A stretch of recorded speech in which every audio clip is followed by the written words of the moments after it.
За.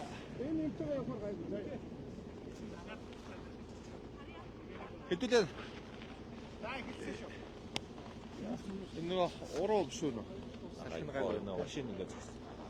За бүгдээрэнд нь өвлийн хадаг сарын энэ сайхан өдрийн мэндийг өргөн төвшүүлье. Өнөөдөр улсын их хурлын гишүүдийн төлөөлөл Төв аймаг дээр ажиллаж байна. За улсын их хурлын гишүүн Сүхбаатарын Эрдэнэ бол Далайн Батбаяр Цэвэг доржийн товоо миний бие ингээд ажиллаж байгаа. За ажиллаж байгаа учраас бол өнөөдөр биднэрт маш олон иргэдээс саналууд ирдэг. Өвлжилт хүндэрсэн улсаас одоо аймагаас өвс тэжээлийн одоо тусламж үзүүлэх хэрэгтэй байна гэдэг зүйлийг тавьж байгаа. Тэгээд бид нар энэ асуудлаа Монгол Улсын засгийн газар онцгой байдлын ерөнхий газарт одоо уламжилж тодорхой асуудлуудыг шийдсэн. Засгийн газрын тогтоол гаргаж одоо бүх аймагуудад ялангуяа өвлжилт хүндэрсэн аймагуудад тэжээл үүнтэй давхцуулаад одоо Төв аймгийн онцгой комисс хуралдаж бас энэ өөрийн одоо фондд нөөцөнд байгаа өвсөө тэжээлээ ингээд бас тодорхой хөнгөлөлтөөр одоо шийдвэрээ гаргаж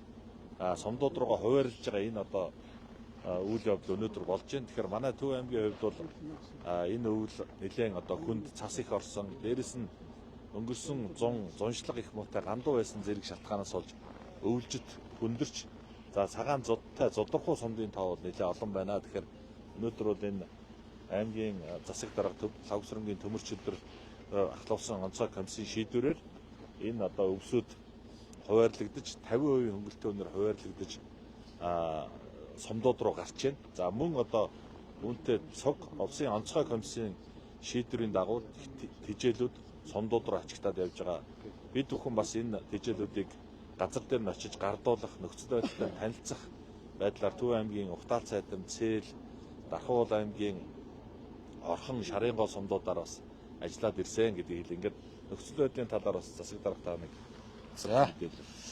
За ингээд өнгөрсөн 7 хоногт бид бүхэн аймгийн онцгой комиссийн хурлыг хуралдуулж бас тодорхой асуудлуудыг шийдсэн байгаа. За тэгээд удаа дараа бас хүчиг шатцыг өгсөний үндсэн дээр бол улсын онцгой комиссаас бас одоо шадар сайд шуурхай арга хэмжээ авч одоо манай аймагт 550 дээр аймгийн онцгой комисс энэ жил бас 100 бол бас тийм сайнгүй байсан. Тийм учраас бид бүхэн Дорн Тэнтий Сүхбаатар руу 54 одоо салаа баригадууд гарч өвсөө бэлдэх арга хэмжээг зохион байгуулсан. Тэгэхээр аймаг нөөцөндөө үндснээр 30 мянган боодол өвсийг одоо нөөцөлж авч за эндээсээ одоо бид бүхэн 50% хөнгөлөлтөөр юу 6 мянган төгрөгөөр ингээд малчтаа хүргэж өгч байгаа. Тэгээ энийг бол манай сум орон нутгууд машин тэргээ бэлдээд нэгдсэн байдлаар бид бүхэнчээс ачил чимийн манай анги нэгтгэлүүд Сэргийн ангийнхан за дээр нь 20 ангиур шүүх шийдвэрх газруудаа гэдэг хамтдаа бас 3 газраас ачиж байгаа. За нэг нь бол одоо манай бүрэн сум бүрэн сумаас ачилтыг хийж. За дээр нь улсын онцгой бас байгаа Баян сум дээрээс шийдвэрлэж чинь. За нэг нь 100 мод хотоос ингээд шийдвэрлээ бүх сумдаа 27 сумдаа өвс тэжээлийг ингээд шийдвэрлэж өгч байгаа. Тэгэхээр энийг бол манай малчид эднэр бол нэлээдгүй бас хүндэрж байгаа. Тэгээд орон нутгад улсын их хурлын гишүүд аймгийн засаг дарга удирдлагууд бас нэлээд орон нутгуудаар ажилласан. За энэний өрөөнд бол ингээд шийдвэрлэж өгч байгаа. Тэгээд ер нь бол одоо байгаа дээр нь бүх юм хуваарлаад өгч байгаа. За тэгээд малынхаа тоо за үйлчлэлт хүндэрсэн нөхцөл байдлаас шалтгаалж. За аймгийн онцгой комиссийн шийдвэрээр 27 сумаас хүндэрсэн 18 суманд өвс тэжээл нийтдээ одоо улсын онцгой комисс за аймгийн нөөцөөс 500 тонн хэвийг хорголжин тэжээл ашигт толооц. За дээр нь одоо 30 орчим мянган тонн хэвийг за аймгийн нөөцийн бас хэвгээ за суманд байж байгаа энэ жил засгийн газрын 56 дугаар тогтоолоор бүрдүүлсэн нөөцүүдээ одоо давхар ингэж зэрэг одоо яаж байгаа.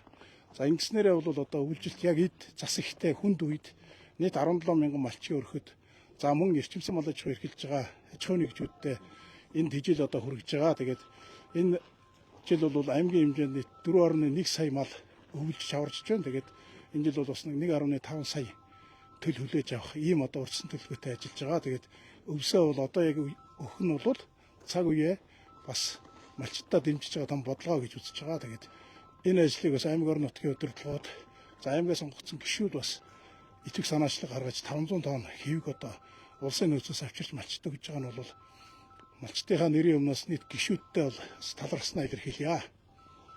За дээр нь бид бүхэн өнгөрсөн доногт орон нутгийн бүх одоо сонгогддог хүмүүс гэж хэлж болно. За их хурлын гишүүд, за аймгийн засаг дарга удирдлагууд, за дээр нь сумдын засаг дарга, хурлын дарга, тамгын дарга бүх 97 багийнхаа даргыг бас авчирч ижээ.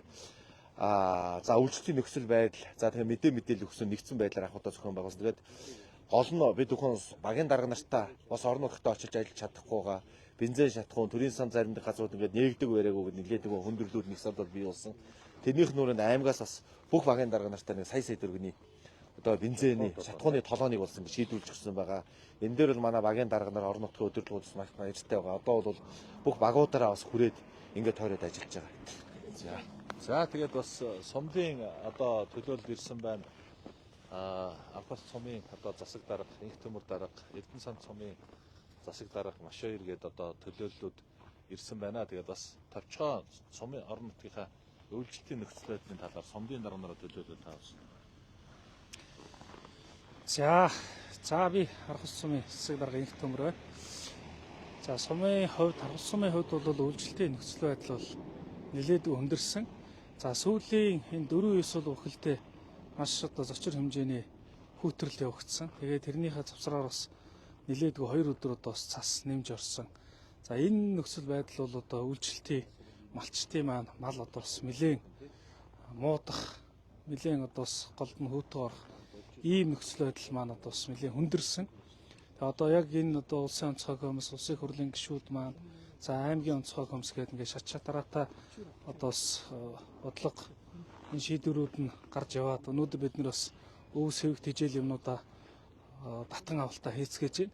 Яг үнэхээр өстө нэг нөөд тэнхлүү явахаар нөөд тэмээгээр туслаа, тэнгдэж явахаар тэвнгээр туслаа гэдэг шиг яг л одоо малчт маань одоо твдүүхэн байгаа юмуд нь одоо бас боломжоор нэг өдөрч болтгой малныхын намыг хөдөлгөх одоо бас их баггүйгээр одоо энэ одоо бас том сэтгэлийн дэм болж байгаа. Тэгээ бид нар өнөөдөр өвс хэвх тижэл юмнуудаа бүгдийг татаж аваад маргааснаас ихсүүлээд малчд дэрэгдтэй хуваарлж өгөх ажлуудаа ингээд зохион байгуулад ингээд явнаа. За маш их байна. За Эрдэнэ сан сумын хувьд бол бас Төв аймагта малаараа бас малчин өрхөөрөө бас тэргүүлдэг сум. За энэ жилийн хувьд бол зуншлаг таарав байсан. Энээс бас ургамлын гарсан мó. Энэ үйлдэл бол бас манай сумаар бол зас харьцангуй бага байсан гэсэн хавартай бол хүндрэх нөхцөл энэ ч харагдаж байна. Яг энэ үед энэ улсын онцгой байдал, улсын хурлын гишүүд, аймгийн онцгой байдлаас ийм их дэм тусуулж малчдыг бас сэтгэл санааны дэмд өгж байгаад их баяртай байна. Тэгээд бид бүхэн бас үнэтэй тохион төлөө хамтдаа ингэж ажиллаж байна.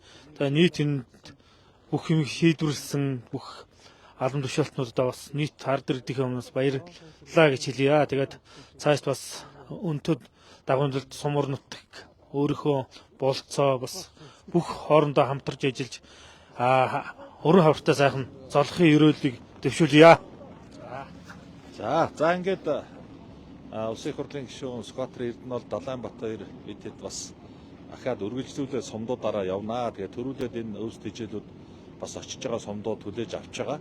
За тэгээд цаашлаад дархан сэлэнгийн сумдуудаар бас очиж ажиллана гэдгийг энд хэлье. За баярлалаа.